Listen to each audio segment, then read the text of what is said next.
The Vrak Empire received humanity's polite rejection, with complete shock and growing rage. Emperor Vrak Thul had conquered dozens of civilizations over the millennia, and no species had ever dared to refuse his demands. Most races either surrendered immediately or begged for mercy. But these strange humans had actually told him to reconsider his own plans. The insult was beyond anything he had experienced in his long life of conquest. The Emperor ordered his war fleets to move faster toward human space. He wanted these arrogant creatures to see their doom approaching.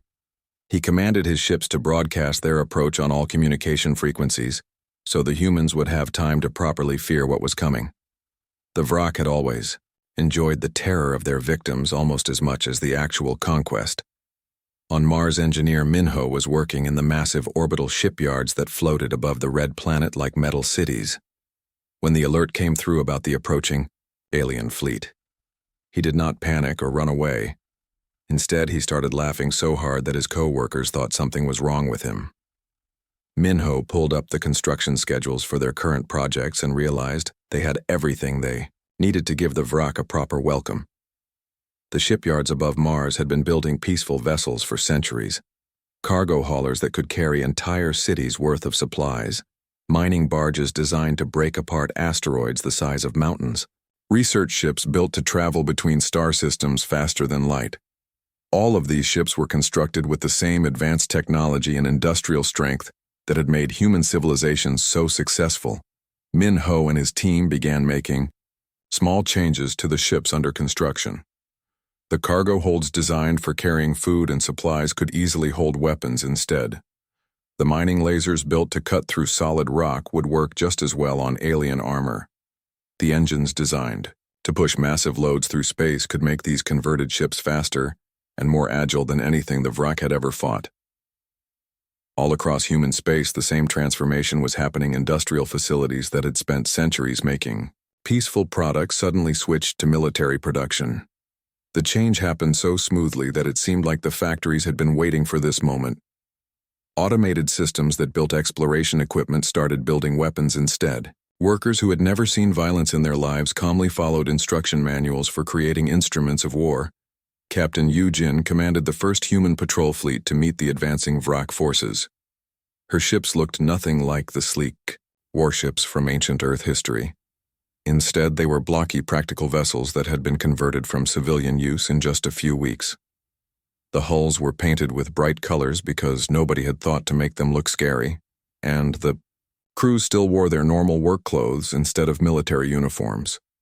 When Yujin's fleet encountered the first Vrak scouts near the outer edge of human territory, the aliens were confused by what they saw. The human ships looked like flying factories, or cargo haulers, not military vessels. The Vrak scouts sent messages demanding surrender, but the humans did not respond with fear or anger. Instead, they sent back technical specifications and safety warnings. The first Vrak scout ship that attacked, Yujin's fleet learned why the humans had sent safety warnings. The mining laser that hit it was designed to cut through asteroids made of solid metal. The alien armor that looked so impressive in their propaganda videos melted like ice under a blowtorch. The scout ship was destroyed so quickly that it barely had time to send a distress signal. Captain Yujin felt no satisfaction from the victory and no anger toward the enemy. She treated the battle like any other engineering problem that needed to be solved. Her crew worked with the same calm efficiency they had used for years in asteroid mining operations. The only difference was that now they were mining alien ships instead of rocks. The second Vrak patrol that encountered human forces brought heavier weapons and more ships, but the result was exactly the same. The gravity manipulators that humans used for moving cargo could crush enemy vessels like empty cans. The industrial cutting beams designed for precision work in space could slice through alien hulls with surgical accuracy. Every tool that had been developed for peaceful purposes turned out to be devastatingly effective in combat. News of these early encounters reached the main Vrak fleet and caused the first doubts that Emperor Vrakthul had felt in centuries. His scouts reported that the human ships fought with impossible coordination and used weapons that seemed far more advanced than anything his intelligence reports had suggested. The humans showed no fear and seemed to treat warfare like routine maintenance work. Admiral Namsik commanded the human defense forces from a command center built inside a converted mining station. His staff consisted of people who had spent their careers managing industrial operations, traffic control, and resource distribution. None of them had military training in the traditional sense, but they understood logistics and planning and how to coordinate complex operations across vast distances. When the main Vrak invasion fleet finally arrived in human space, they expected to find panicked refugees fleeing in terror. Instead, they found empty space and carefully prepared ambush positions. Admiral Namsik had studied the enemy approach routes and positioned his forces exactly where they would be most effective. The humans had turned the entire outer system into a trap. The first major battle between the Vrak Empire and humanity lasted exactly 6 hours and 17 minutes. The alien fleet that had conquered dozens of civilizations found themselves facing an enemy that fought like a single organism. Every human ship knew exactly where every other ship was located and what it was doing. The coordination was so perfect that the Vrak commanders thought they were fighting against artificial intelligence, but the humans were not machines. They were just very good at working together. 2,000 years of peaceful cooperation had taught them how to function as a unified species. When Captain Jiwan's ship was damaged, she immediately coordinated with nearby vessels to continue her mission. When Engineer Boram's weapon systems failed, he quickly improvised repairs using mining equipment that worked even better than the original design. The Vrak had built their entire military doctrine around fear and intimidation. They expected their enemies to make mistakes when they became frightened or angry or desperate, but the humans remained calm and professional throughout the battle. They shared information, constantly helped each other solve problems, and adapted their tactics in real time, based on what they learned about enemy capabilities. By the end of the battle, the mighty Vrak invasion fleet had lost over 1/3 of their ships while the humans had suffered minimal casualties. The surviving Vrak commanders sent desperate reports back to their emperor describing an enemy unlike anything they had ever encountered. These humans fought with the efficiency of machines but the creativity of living beings. They used weapons that seemed impossible and tactics that made no sense according to traditional military thinking. Emperor Vrak Thul received these reports with growing unease. For the first time in his long career of conquest, he began to wonder if he had made a terrible mistake. The sleeping giant he had decided to awaken was turning out to be far more dangerous than anyone had imagined, and it was too late to go back to sleep. The turning point of the war came not from a massive space battle or a brilliant military strategy, but from a simple discovery that changed everything. The Vrak Empire had been so focused on their ancient enemy that they had forgotten to pay attention to what else was happening in the galaxy. While they had been sleeping for thousands of years, humanity had been making friends with every peaceful species they encountered. Ambassador Jun Ho stood before the Galactic Assembly in a meeting hall that floated in neutral space between different star systems. Representatives from dozens of alien civilizations had gathered to discuss the Vrak invasion and what it meant for everyone in the galaxy. The humans had called this meeting not to ask for help, but to offer protection to anyone who needed it. The peaceful aliens that humans had befriended over the centuries were terrified of the Vrak Empire. They remembered the old stories about worlds burned to ash and entire species wiped from existence. But they also remembered how humans had always treated them with respect and kindness. When humanity offered to protect them, many alien races accepted immediately. The tree-like Sylvani offered to grow special plants that could produce materials stronger than any metal. The floating ethereals shared their knowledge of energy manipulation that could power human weapons for centuries. The cat-like Felinians provided their incredible reflexes and hunting instincts to help human pilots become even more effective in combat. Soon the Vrak found themselves fighting not just humanity, but a coalition of dozens of species all working together. Each alien race contributed whatever they could to the war effort. Some provided technology, others offered resources, and many simply stood with their human friends to show that they would not be intimidated by ancient bullies. Emperor Vrak Thul realized with growing horror that his carefully planned conquest had become something much larger and more dangerous than he had intended. Instead of fighting one isolated species, he was now at war with half the galaxy. The peaceful races that had always submitted to stronger forces were suddenly showing courage they had never displayed.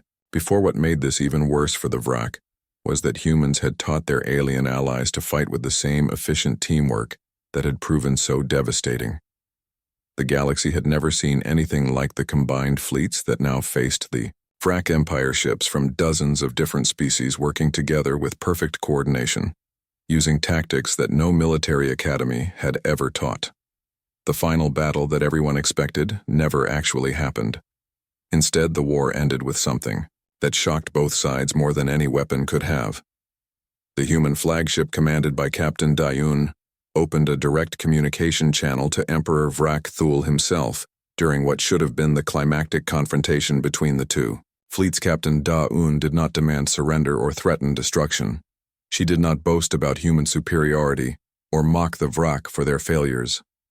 Instead, she asked a simple question that no one had thought to ask before.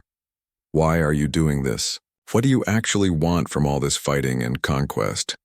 The question hit Emperor Vrak Thul like a physical blow. For the first time in thousands of years, someone had asked him to explain his actions instead of simply resisting them.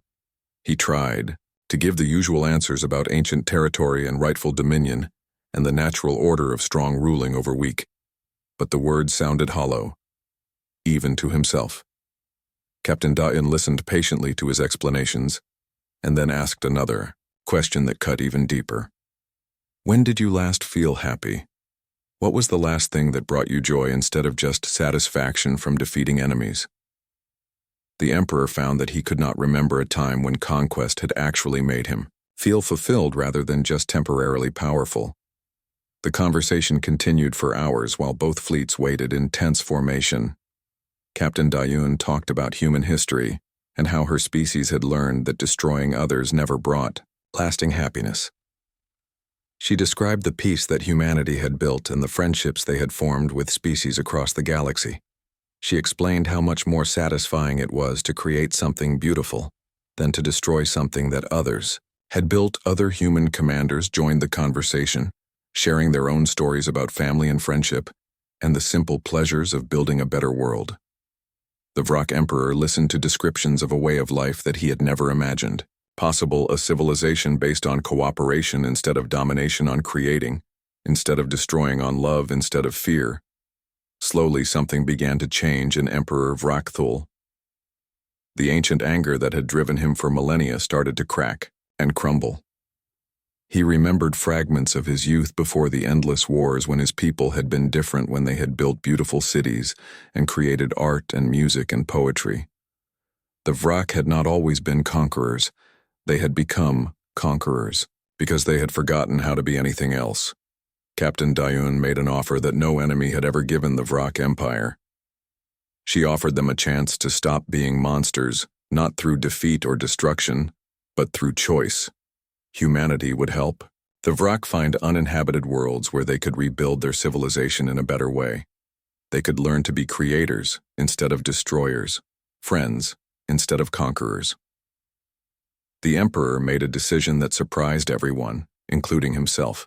He accepted the human offer and ordered his fleets to stand down. The Vrak Empire that had terrorized the galaxy for thousands of years officially surrendered, not to superior force, but to the possibility of a better way of living. The aftermath of the war was unlike anything in galactic history. Instead of victory celebrations, there were construction projects.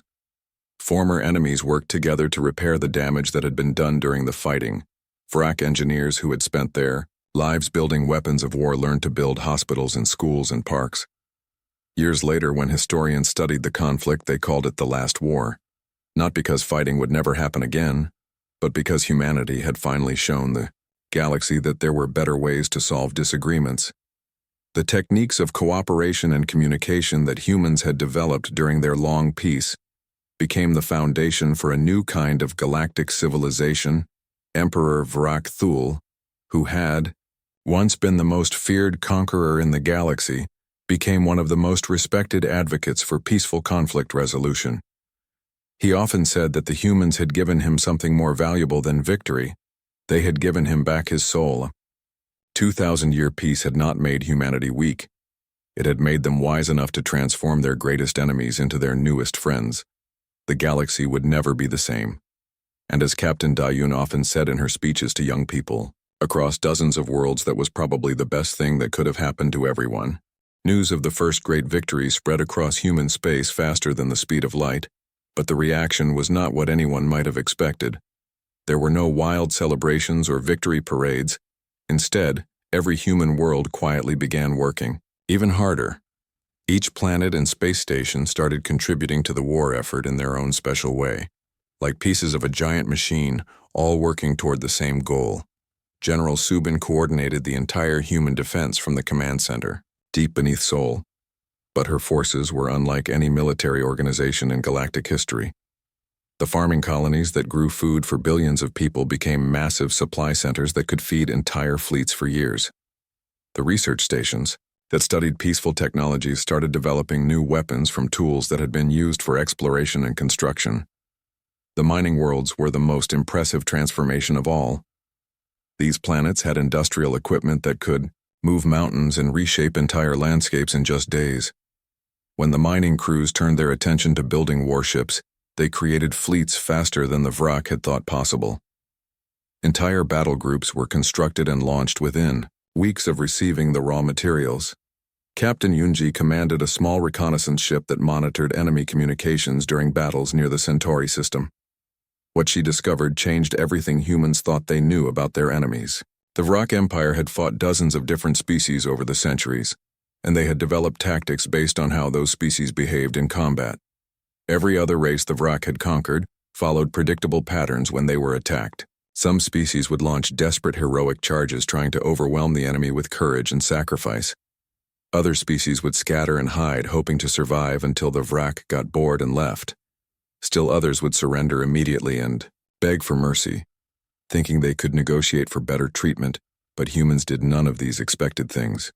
Instead, they fought like a perfectly organized team, where every member knew exactly what they were supposed to do.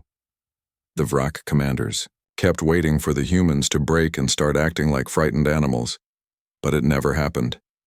Human forces maintained perfect discipline and coordination even when facing impossible odds. What confused the Vrak most was that humans seemed to enjoy fighting them. It was not the bloodthirsty joy that some warrior species showed in battle. Instead, the humans fought with a kind of calm happiness, like people doing work they found satisfying. When Vrak intercepts picked up human communications, during battles they heard jokes and laughter and casual conversations about technical problems. Captain Yunji realized the key to understanding human behavior when she listened to a recorded conversation between two human pilots during a fierce battle. Pilot Junseo was flying a damaged fighter that was leaking air and losing power. But instead of panicking, he was talking to his wingman about his 3-year-old daughter, who had just learned to ride a bicycle.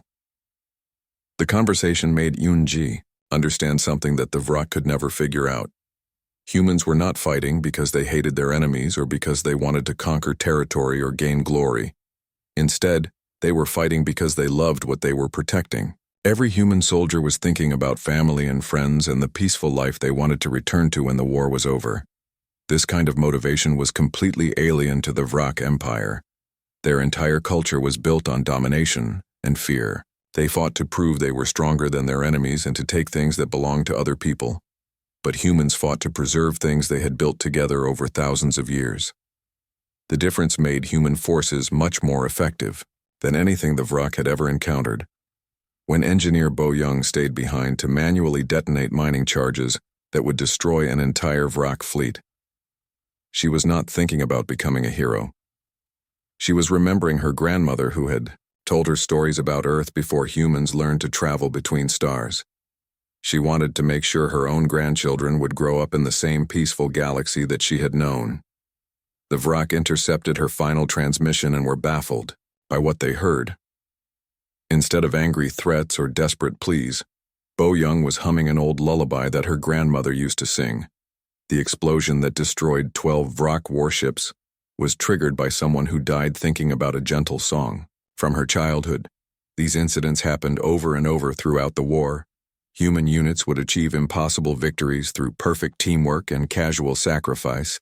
that left wrack survivors psychologically damaged.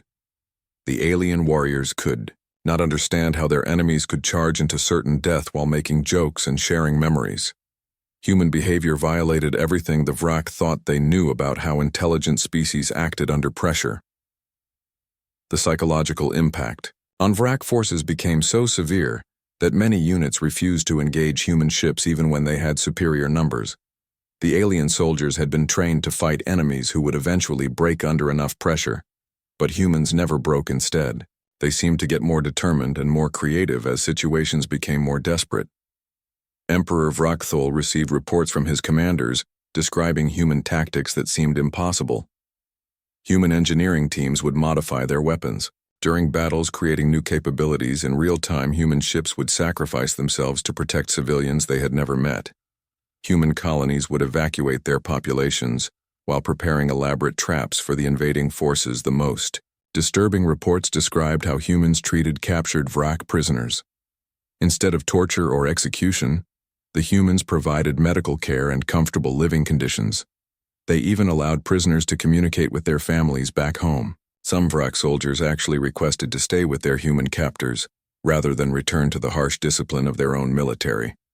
What the Wrack Empire did not understand was that humans had learned something during their 2,000 years of peace that no warrior species had ever discovered. They had learned that the strongest motivation for fighting was not hatred or fear or greed, but love for what you wanted to protect.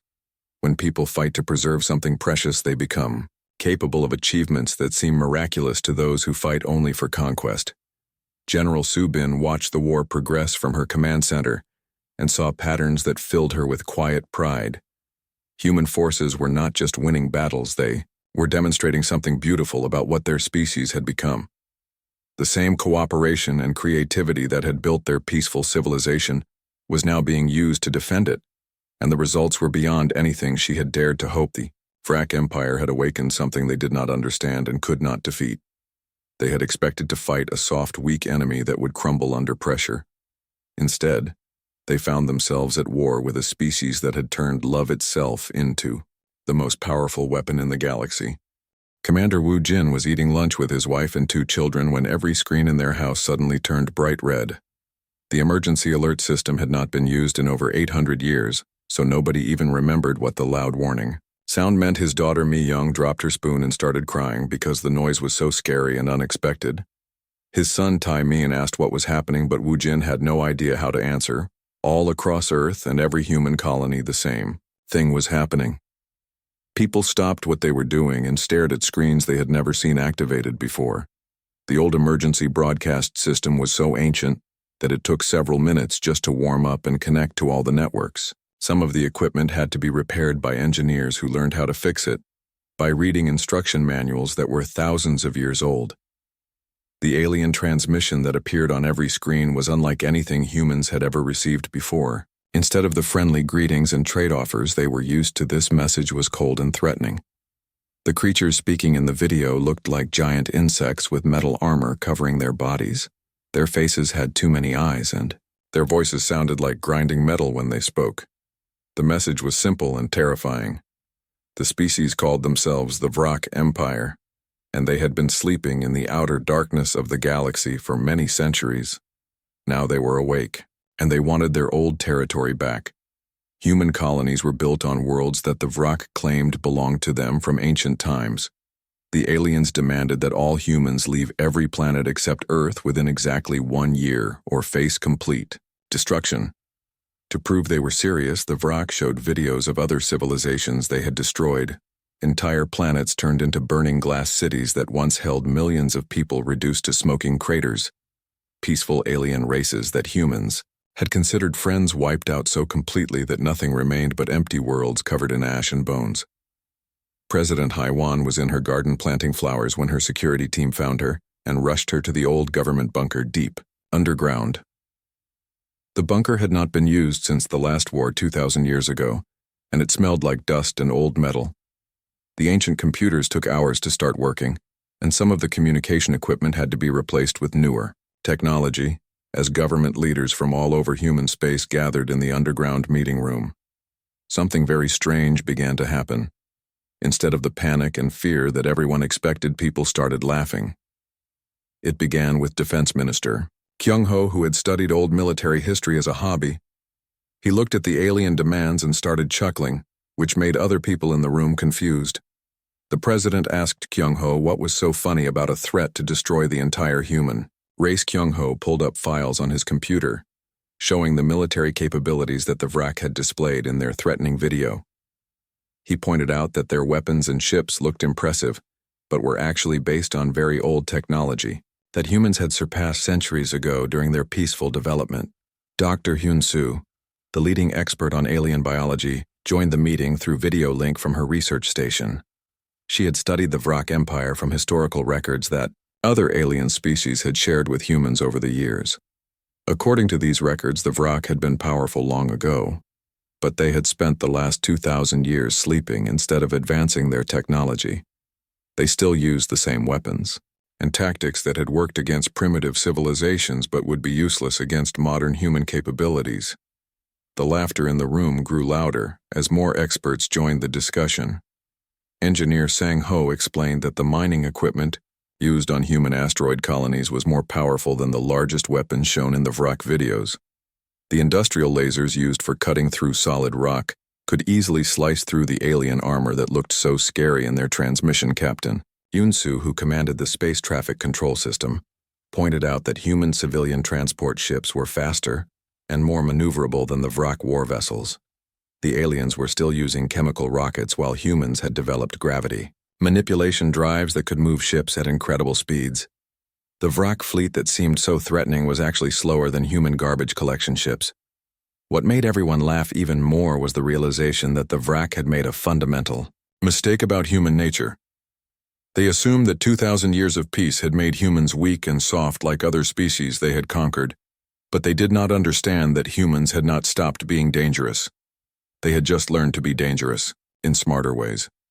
The alien empire was used to fighting species that panicked when threatened or tried to fight using honor and tradition and ancient battle tactics. But humans approached problems differently. They used logic and planning and cooperation to solve challenges.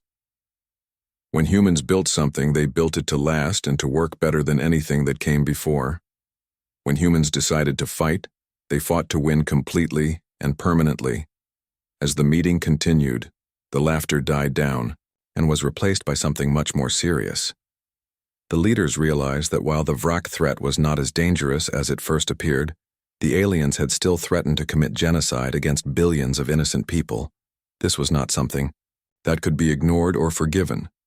The human race had learned to be peaceful, but they had never forgotten how to protect themselves and others. President Haiwan asked the assembled leaders what kind of response humanity should send to the Vrak Empire. The discussion that followed was calm and practical, like a business meeting about solving a technical problem. Several options were considered, including offers to negotiate or share territory. But in the end, the decision was unanimous. The Baiyao response that humanity sent back to the Vrak Empire was polite but firm. It thanked the aliens for their warning and politely declined their generous offer to let humans survive as refugees on one planet. It suggested that the Vrak Empire might want to reconsider their demands and perhaps look for uninhabited worlds to colonize instead of trying to take planets where billions of people already lived peacefully. The message ended with a simple statement that would soon become famous throughout the galaxy. Humanity informed the Vrak that they had enjoyed 2,000 years of peace and intended to continue enjoying peace for many more years to come. However, if the Vrak insisted on disturbing that peace, then humanity would be happy to remind them why the human race had survived and thrived for so long in a dangerous universe. When the Vrak received this response, they were confused and angry. How dare these weak, peaceful creatures refuse their generous offer to let them live? Though my alien empire had never encountered such disrespect from their intended victims, they decided to accelerate their invasion plans and teach these arrogant humans what happened to species that defied the mighty Vrak Empire. Admiral Taeho looked out the big window of the space station floating high above Earth. The stars looked so peaceful tonight, just like they had looked for the past 2,000 years. He remembered when his grandfather told him stories about the Old wars when humans fought each other with guns and bombs and spaceships designed only to kill other humans. Those days seemed like fairy tales now, like stories about dragons and magic that never really happened. The space station was huge almost, like a small city floating in the darkness. It had gardens where families grew food and schools where children learned about peaceful things like art and science and how to talk to alien friends. The weapons that once protected Earth had been taken, apart long ago and turned into tools for building and mining and exploring. Nobody even remembered how to use the old war machines. Dr. So-Jin worked in her laboratory 3 levels below the observation deck. She studied different alien species that humans had met over the centuries.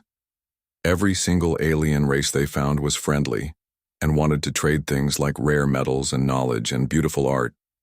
So-Jin had pictures on her walls of dozens of different alien creatures.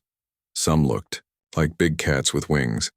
Others looked like walking trees with glowing leaves, and some looked like floating jellyfish that could talk through colors. The children in her research team always asked her the same question. Why did humans used to fight wars when every alien they met was so nice? So-Jin would smile and tell them that humans had learned to be better than their ancestors. She believed this was true. Humans had grown up and become wise and peaceful, just like their alien neighbor's captain. Dongwu was only 25 years old, and he commanded a small exploration ship that traveled to nearby star systems looking for new planets and new friends. He had never seen a real weapon in his life, except in museums. The closest thing to danger in his job was when he had to rescue people whose ships broke down in space, or when he helped aliens who got lost and needed directions back to their home worlds. But lately something strange was happening. The alien friends that humans had, known for hundreds of years, were acting different. They seemed scared and worried. When Dongwu asked them what was wrong, they would not give straight answers. They would say things like, "We must go deeper into the galaxy, or the outer rim is not safe anymore, or old things are waking up again." These worried aliens were packing up their homes and moving their entire families toward the center of the galaxy where most human worlds were located. They brought huge ships filled with everything they owned, and they traveled in large groups like they were running away from something terrible. But they would not say what they were running from. On Earth, people continued living their normal, happy lives. Ginny taught history to children in the morning and worked in her garden in the afternoon.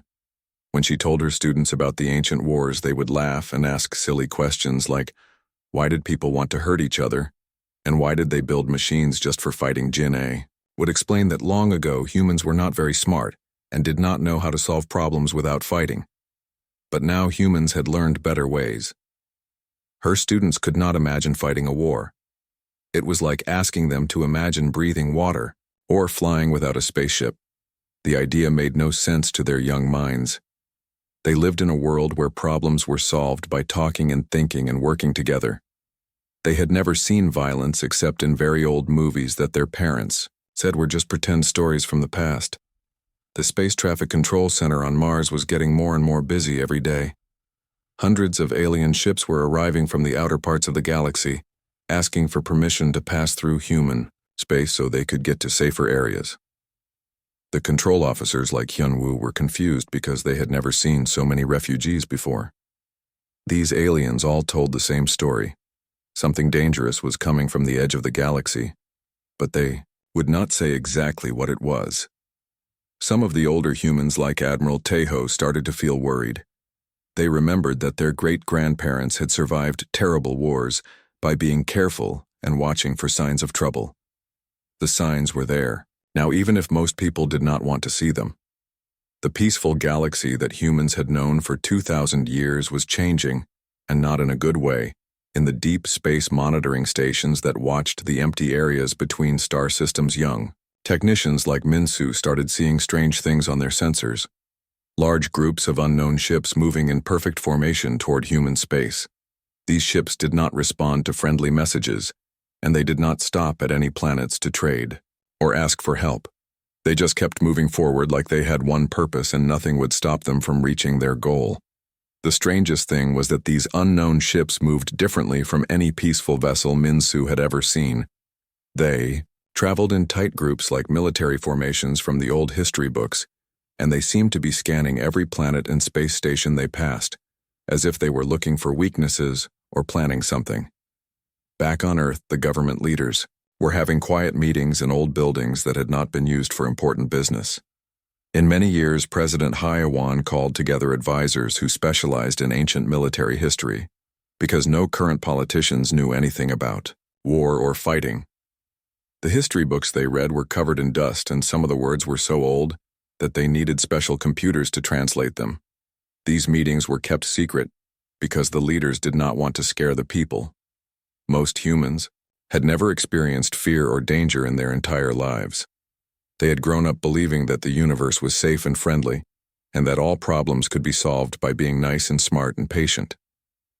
The leaders worried that if people knew about the strange ships and the frightened alien refugees, there might be panic or confusion.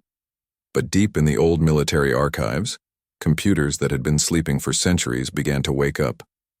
Ancient defense protocols started running automatic scans of human space, and what they found made the old machines work faster than they had in 2,000 years. The peaceful galaxy that humans had built was about to face its greatest test, and nobody knew if 2,000 years of peace had made humanity too soft to survive what was coming toward them from the darkness between the stars.